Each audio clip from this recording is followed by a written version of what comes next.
Abhinav Sundar Nayak, Mukundanunni അസോസിയേറ്റ്സിൻ്റെ director.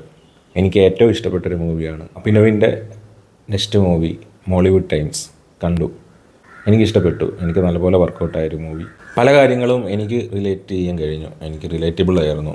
നമ്മളിൽ പലർക്കും ബാല്യത്തിൽ സിനിമ എന്നത് ഒരു കൗതുകമായിരുന്നിരിക്കാം. എൻ്റെ ബാല്യത്തിൽ സിനിമ എനിക്ക് തീർത്തും ഒരു കൗതുകം തന്നെയായിരുന്നു.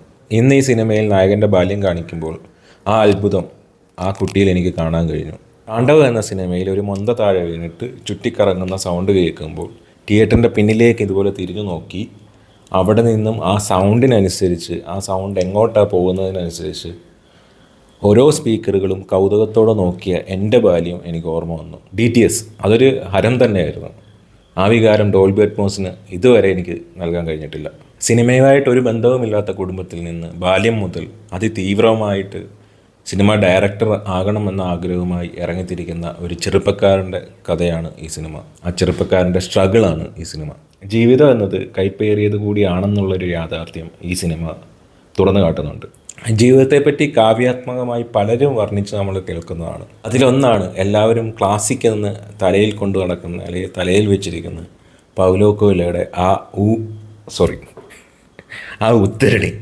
നിങ്ങളൊരു കാര്യം അതിതീവ്രമായി ആഗ്രഹിച്ചാൽ അത് നേടിത്തരാൻ ചിലപ്പോൾ നിങ്ങളെ സ്നേഹിക്കുന്നവർ കൂടെ കണ്ടേക്കാം. അതല്ലാതെ ഈ പ്രപഞ്ചത്തിലെ ഒരു ഗൂഢാലോചന നടത്താൻ പോകുന്നില്ല. ജീവിതത്തിൽ നമ്മൾ അതിതീവ്രമായി ആഗ്രഹിക്കുന്ന എല്ലാ കാര്യങ്ങളും ഇനി എത്ര കഷ്ടപ്പെട്ടാലും ചില കാര്യങ്ങൾ നമുക്ക് നേടിയെടുക്കാൻ കഴിയില്ല. സിനിമയുടെ മേക്കിങ്ങിലേക്ക് വരുമ്പോൾ ഈ സിനിമയ്ക്ക് എന്താണോ വേണ്ടത് അത് തന്നെ എടുത്തു വെച്ചിട്ടുണ്ട്. പ്രത്യേകം പറയേണ്ടത് എഴുതി വെച്ചിരിക്കുന്ന ഒരു 5 കാര്യങ്ങൾ ഓൾറെഡി നസ്ലിൻ എന്ന കഥാപാത്രം ഒരു ബോർഡിൽ എഴുതി വെച്ചിരിക്കുന്ന 5 കാര്യങ്ങൾ വെട്ടിത്തിരുത്തി പുതിയതായി എഴുതുന്ന ഒരു സീനുണ്ട്. ജീവിതത്തിൻ്റെ യാഥാർത്ഥ്യങ്ങൾ മനസ്സിലാക്കിയ ഏതൊരാളും അവിടെ കൈയടിച്ചു പോകും. പെർഫോമൻസ് നോക്കിക്കഴിഞ്ഞാൽ നസ്ലിൻ ഈ കഥാപാത്രം നല്ല രീതിയിൽ ക്യാരി ചെയ്ത് കൊണ്ടുപോകുന്നുണ്ട്.